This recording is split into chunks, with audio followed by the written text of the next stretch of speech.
Hello everyone, SirMonkeySuit Ozabi here, back again with Haikyuu Season 4. It has been a while since we left off with this season, so I do apologise for the long wait, but we are back now, and with Season 4 wrapped up, I'm hoping to get the rest of these episodes out probably in about the 3-week to 4-week range, okay? So get hyped, because I can't wait to get back into it, and yeah, we left off in episode 16, which was a very interesting episode because it focused around Tanaka, which is somebody who was, he hasn't really gotten a lot of focus previously. He's always been a character that sort of, unfortunately and of no fault of his own, has kind of blended in, but he's had these moments where he pulls out, he ends up getting a hell of a lot of points, and he kind of goes sort of unnoticed.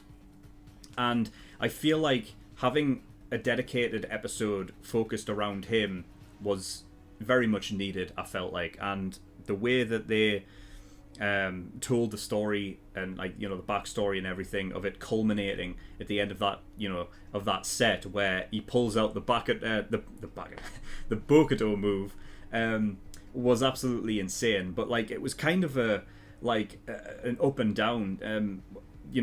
Basically rock bottom was when he called out for the set. The music's starting to ramp up, and you're thinking this is going to be it. He's going to get back on track like he usually does. Because he has that mental fortitude that nobody can beat him in. That's his special power, if you want to, call it that. Everyone has these unique abilities that's special to them, and for Tanaka, it's his mental fortitude that he never lets anything truly get him down. He always comes back stronger, which is really admirable. And the thing is that really, he is the most relatable character in the show, which is why I think to a lot of people he's actually their favourite character. But yeah, there was, that sort of roller coaster effect throughout that episode, and it was tough. That one moment of where it was truly like rock bottom was the music's ramping up, and it's coming to Suki for the set, and he calls for it. And Suki decides to go for the back attack with Asahi, which it's just tough because the way that it's framed and everything, he's got his hand up and everything, and it comes down it's just so dejected, he's he feels like he's worthless at this point in time. So yeah, it's I just thought it was really great, storytelling to just pull the rug out from under us at that moment, thinking that that's the moment where he's going to get back. And he doesn't, because Suki decides to toss someone else. Now, it's interesting that I actually decided to use Tossie. What? What was that? Suki, to give Suki the toss and not to Kageyama at that point in time, because I felt like if it was Kageyama, obviously the decisions are different, and we know that Suki's a lot more pragmatic in his play and everything in his character as a whole. So it makes sense for him that he would be the one to do that, if anyone would be, to no, it's not going to you, Tanaka, we need the point now, to give it to Asahi. And he ended up getting the point, but it's that thing of Tanaka feeling worthless and coming back to actually pull out that move that no one was expecting, the Bokuto move, which is great, because I've always praised this show for its little details that always come back around. And obviously, way back in season 2, when Bokuto did actually do that, there was just a couple seconds after that move where you saw Tanaka just doing this. There wasn't any acknowledgement in terms of dialogue that he was just huh. And then we never see it again until this moment, and it's just great that it comes back around, just that little detail. It is just great, and throughout that entire episode, because this set has been going on for so long, it's the first set, for Christ's sake. It's so interesting. I mean, I've talked about that before, about that this set feels so much different from any of the others, because in the others there's generally point skips and you don't see what happens really. It's it kind of just speeds through them. In this one, it feels like you're literally watching a different play every single point, and it's so incredibly well done. So throughout this entire episode, you're thinking that oh shit, is Tanaka going to be? Is he going to give away the first set to Inarizaki? And it comes back around, and because it holds on it for so long, the points are coming through rather slow in between, obviously, the backstory and everything like that, that, like, you're just thinking in your head, like, shit, like, at any point this could go south. But it comes up to the end of the end of the episode. Tanaka brings himself back round and actually, to pull off that for the winning point as well, it is great. You know what I mean? He didn't let his teammates down, which is what he was feeling. He thought that, at any point, like, it's going to be my fault if we lose this set, and he ends up being the one to win it, so it's just really, really cool. There was obviously other cool stuff in that episode as well, like Kageyama going under the net to hit it back, like, which just completely caught me off guard that one time. And obviously Hinata giving back that sort of, that sort of positive reinforcement that that Tanaka often gives to other people. It's nice seeing that returned. So yeah, really, really cool episode. And it was, Tanaka as a character really deserved that episode. So yeah, really cool. And I don't think there's anything else to really talk about. So I think we're just going to get into episode 17, see where we are at. So yeah, it was after the first set. I believe that's where it pretty much ended, right? So yeah, I can't wait to get back into this show and just see what's up, because this show always hypes me up. You know what I mean? So yeah, really cool. Okay, so as always, the reaction will be here on YouTube. But for whatever reason, if it gets taken down for copyright, I will re-upload this as a discussion-only video, and the link to the reaction will be in the description below. And as always, the link to the full length to this episode is in the description below as well. So if you want to watch my full-length reaction and not just the cut 10-minute version, then the offer is there for you. But yeah, it's not else to talk about, so we're going to get in episode 17 of Season 4, see what we get. So without further ado, let's go.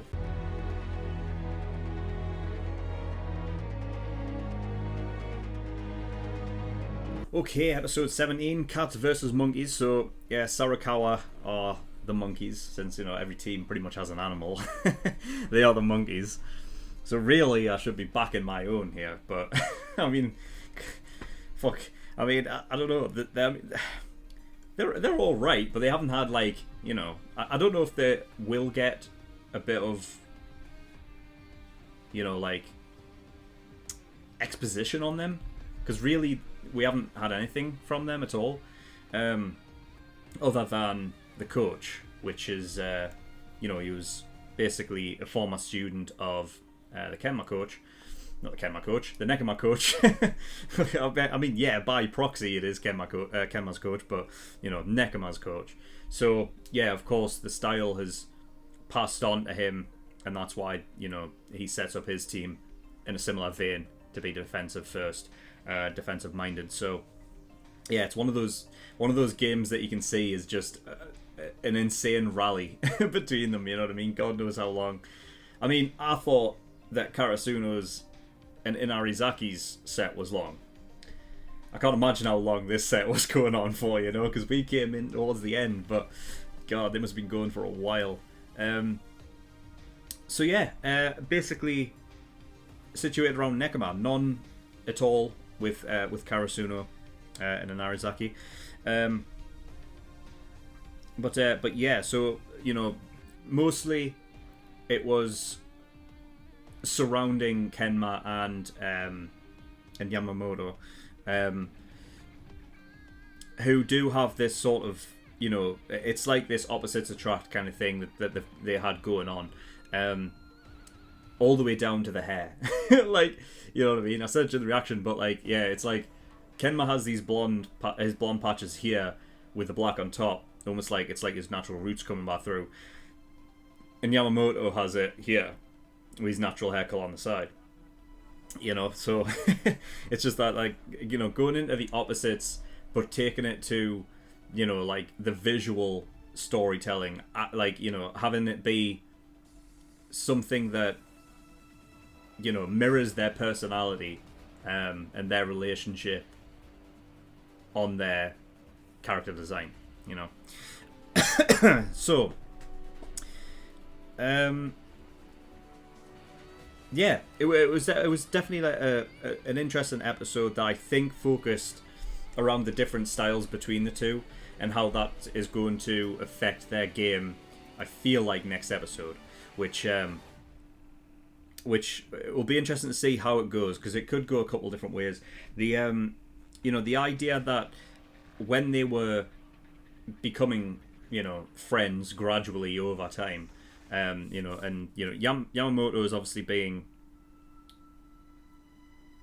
he's getting frustrated because he puts in all the effort and he sees himself when he's working or he's practicing that, like he's doing the weights and everything like that, and he's running and he's beating Nekama in everything except volleyball. Now, the thing is, like, because of they're so different things, the working hard on, your body and increasing your stamina and everything like that is something completely different to volleyball anyway. Never mind the idea that, like, they are completely separate rules. A setter doesn't have to do a lot of jumping, you know what I mean? So, I mean, with Kageyama, it's different. He usually comes up for the blocks. But because Kageyama is really good at everything anyway, like, it would make sense for him to do that. Kenma's not going to be one of those that goes up for a block, you know what I mean? I mean, he might do at some point if it's, like, actually needed. But, I could see that, like, happening in the future where, like, he comes up, like, it's like a last resort kind of thing. And it'll probably happen in the match when they eventually go up against Karasuno, if they ever do, which, I've gone on about this countless times before. That match has to happen at a competitive level, so it has to be in this tournament. So it's the idea is he's getting frustrated because he sees himself putting all the work in and beating him off the court. When it comes to on the court, he has him beat in a certain kind of way. But again, it's the different rules anyway that but it's one of those things. It's like sort of overexerting yourself versus a measured approach from the two, and that's their different styles of play. Yamamoto has this sort of idea that he has to go full force like every time, like, you know what I mean? It's like it's just all about hitting it as hard as he can, as opposed to possibly where. And we saw, like, generally towards the end there that it was due to Kenma thinking things through that he was able to open up passages so that it didn't even matter if he hit it as hard as he could. The opportunity to score a point was there. But that's the thing that really Yamamoto didn't really take into account. And the fact that, like, Kenma brought up this thing of, like, relax your shoulders, you know what I mean? Relax yourself. Because, the idea is that he's probably tense. Like I said during the reaction, that I understand the idea of, like, being so aggressive that it sort of affects the way that you actually play. You're not, like, loosey-goosey, you know what I mean? You're, or like, fluid. Aggressive sort of play, you can almost put a physical manifestation to that in your body of being rigid. Like, you can imagine it, you know what I mean? Like, sort of clenching your teeth together and, you know what I mean? Like, because that power goes into, like, sort of tension in a way, you know what I mean? And that can, well, that's completely the opposite of what you really need to do, which is to relax himself and be more fluid. Which is interesting because another Nekama player, Lev, one of his things is, like, I mean, part of his character animation anyway, especially the first time we met him, was like when he did that, you know what I mean? Like, it was just like the most, I don't know, it was like there was no bones in his arm when he threw it back and spiked it, with these long arms, these long appendages. But yeah, so I feel like Yamamoto's obviously gotten that now. He's gotten that down. He doesn't need to really feel the pressure all that much. And it became a good, like, sort of foil for each other. So just, like I was talking about in the reaction, the idea of having a rival, someone to push and pull you, and you push and pull them back, you level up together.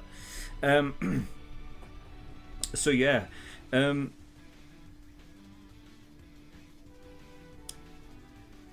So Sarakawa Tech have this game plan. It's taken, it's basically the they're going the scenic route with it. It's a very long approach that they don't even mind if they lose the first set, because it's gonna extend into the second set. The idea of, well, obviously, it's just logic. The longer the match goes on, the more tired the players get, and because of this, because of the way they both play, it sets itself up for a longer game anyway. Because, like I said, the rallies of like being so like good defensively, their offense isn't as strong, so it's like all of their offensive players are going to be more easier to defend than the likes of Karasuno, for example, you know. So their rallies are going to be a hell of a lot longer. The match is going to be stretched out, and people are going to get tired. And of course, because we know who Kenma is as a character, it's telling the story of, okay, Sarakawa, their whole game plan is to tire out the setter, right? Because even they know that he's the brain of the operation, and that if you get rid of him, it'll completely, like, it's kind of like cutting off the head of the snake, almost, And this is where it's going to be interesting as to where it goes from here, because it's interesting the similarity of Yamamoto being like overexerting himself, right? So this idea of overexertion. Now, it's obviously not the same with Kenma, but because of the time and the work that he's having to put in over this long period of time, it's also overexertion, because it's that Sarakawa are forcing him to just work much harder. And this is the thing. This is a good thing for... I feel like what will happen is that Yamamoto will notice this. He'll be one of the first to notice it, I imagine. Because he's been so focused on like what Kenma's doing the whole time, like obviously with that backstory and everything like that, that this... I imagine Yamamoto picking up on it first. It'll be him or Kuro, right? Maybe at the same time, who knows. But regardless, because of that, it's going to be interesting to see like a realization in Yamamoto where he's like, oh, that makes sense. If Kenma had been, not as measured as he is, he probably would have been very tired already. You know what I mean? But this idea that like, because we've seen this backstory where Kenma, regardless if he's slow and lagging behind the pack, or he's not doing as many reps as quick as as Yamamoto or anything like that, he still goes. You know what I mean? He still like continuously trudges on. So it's going to be one of those things where either Kenma does drop off for a little, Yamamoto picks up on it, and maybe we have another one of those like, I don't know, because it was a bit goofy, but I understand the premise of like, because he's like a gamer, he sort of sees things around him to keep his focus on that. Because if he ever thinks about, oh shit, I'm still fucking running, he's probably going to want to stop. So by giving himself like sort of little goals to achieve, as opposed to thinking of like the end, think about things that are attainable, like quickly, or within reach. Because then it's a case of like, all right, I've reached this goal. What's the next one? Oh, it's just over there. I can get there. And then you rinse and repeat it, right? So it's going to be a thing where like, I imagine, because listen, Nekoma's not losing to Sarakawa. They're not. So I believe that what it's going to come down to is Kenma. There will probably be a slight drop off, but then it's just like I said, he sees a reachable goals. Like, I can go a little bit further. And then by that point, it'll be like, let's say it does go into the second set.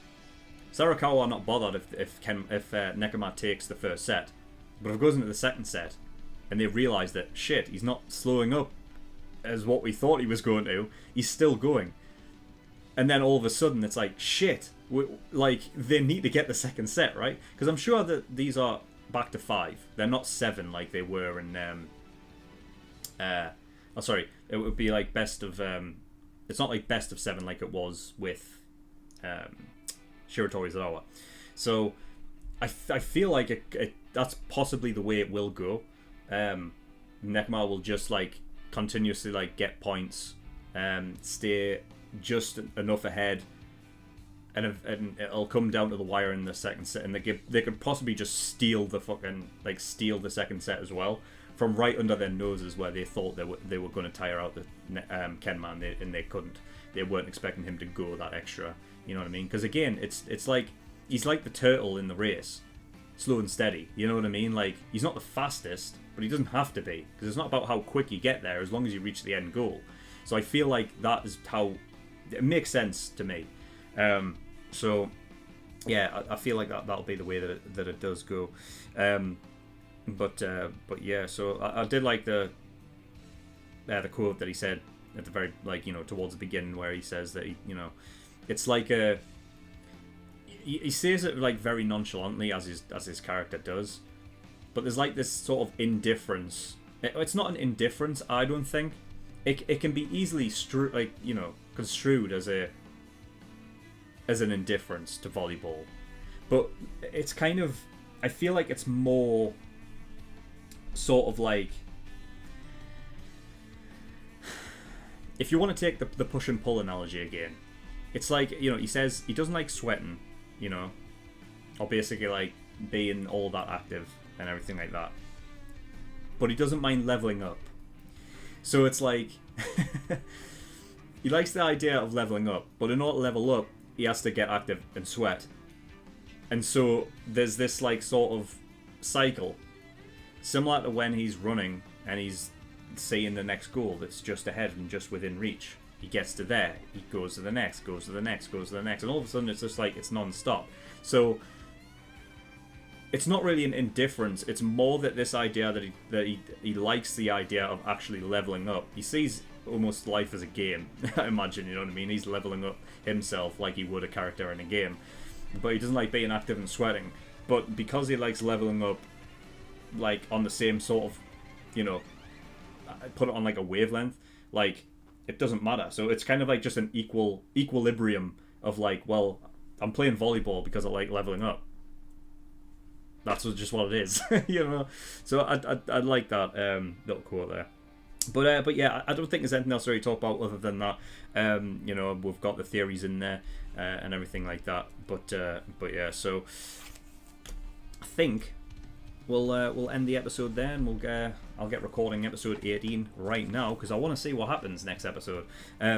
I imagine we'll be continuing on with this. I don't think we'll be going back to like Karasuno and Arizaki, you know, because things it'll help to have things fresh in the mind from episode to episode rather than skipping. You know what I mean?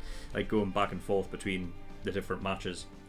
So yeah, that is all I've got. So thank you for watching. In the description below, I've links to certain things. One of them is the Discord, so you can get yourself over there if you wish. And I also have a Patreon page as well. So if you do want to support me on Patreon, that'd be very much appreciated. There is a bunch of different tiers and rewards there, like early access, $5 a month. That gives you access to shows a week early.